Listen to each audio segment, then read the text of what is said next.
The first synthetic plastic was invented in 1907, and it's still here. Some of it in this room right now, some of it is in your bloodstream. We made a material that we didn't know how to unmake.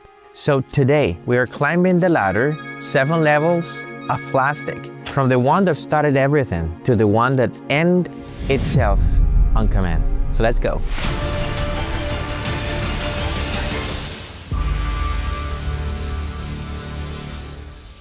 Level 1, Bakelite.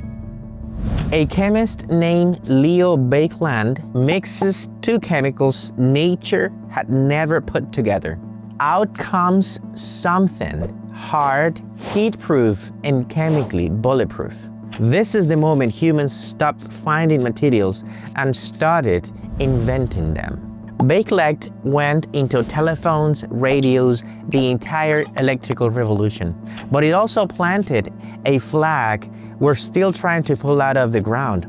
Make it tough, make it last.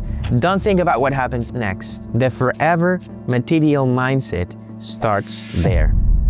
Level 2, Polyethylene, PE.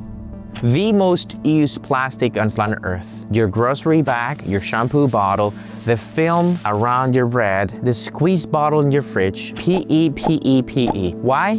Because it's cheap, lightweight, made at a scale that's almost incomprehensible. Hundreds of millions of tons per year. That's the superpower, and that's the problem. When you make a material this easy, this cheap, this disposable, you get a lot of it, and it doesn't go anywhere.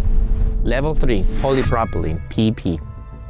Polypropylene is PE's tougher cousin. Stronger, stiffer, survives the dishwasher, survives the microwave, survives you. This is the plastic in your reusable container, your bottle cap, the hinge on your shampoo bottle that's been opened 1,000 times, from the first synthetic plastic to mass packaging to something that's actually built to be used for many, many years. Level 4, ABS.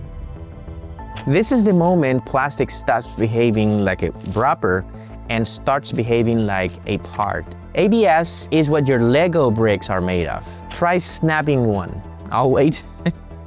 It's in car dashboards, power tools, helmets, a plastic shell of basically every piece of consumer electronics you own. ABS is engineering. This plastic is the plastic with a job. Level 5, PET. The glass-like one. Crystal clear water bottles, polyester clothing, the film on every product, photographing every commercial you've ever seen. PET gave plastic something it had never had before, clarity.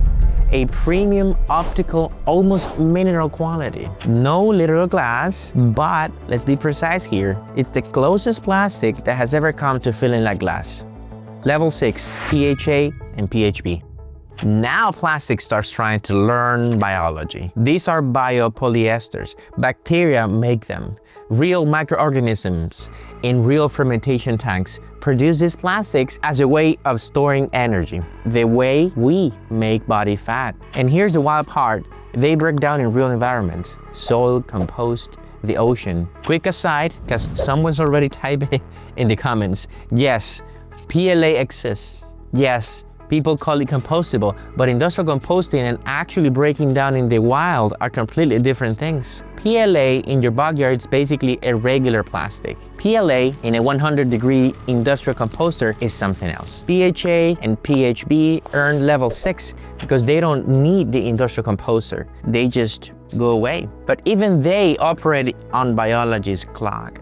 They break down on the bacteria's schedule, not yours. And there's something even more important than this, and it is the fact that the way we've described biodegradation of plastics is the gasification of solid carbon into, of course, gas carbon. And we already have too much gas carbon in the atmosphere. It is not a good idea to have the material we use the most to biodegrade completely. We would be changing the composition of our atmosphere if we were to biodegrade or gasify millions and millions of tons of plastic. Because of that, PHA and PHB, even though they're incredible materials, they cannot substitute conventional plastics. Which brings us to level 7, Timeplast.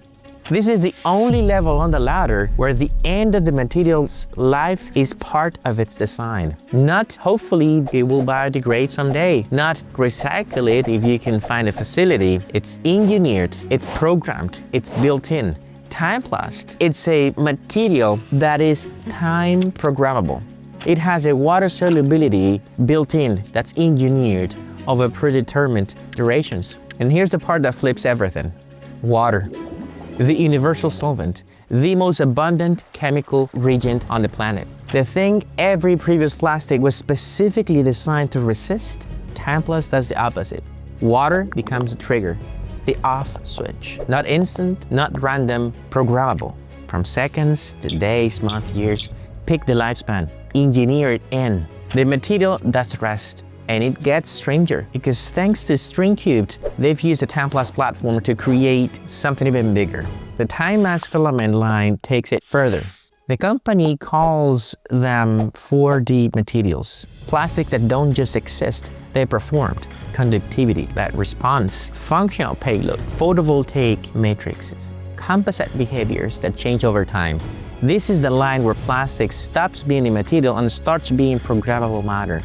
But conceptually, and this is the whole point, level 7 isn't plastic but greener. It's the idea that matter itself can be programmed. So that's the ladder. Bakelite, PE, PP, ABS, PET, the biopolyesters, and finally, Timeplast. We spent 100 years making plastic tougher. From a material humanity invented and couldn't uninvent to a material that knows when its job it's done. Maybe the next 100 years is how we make plastic honest.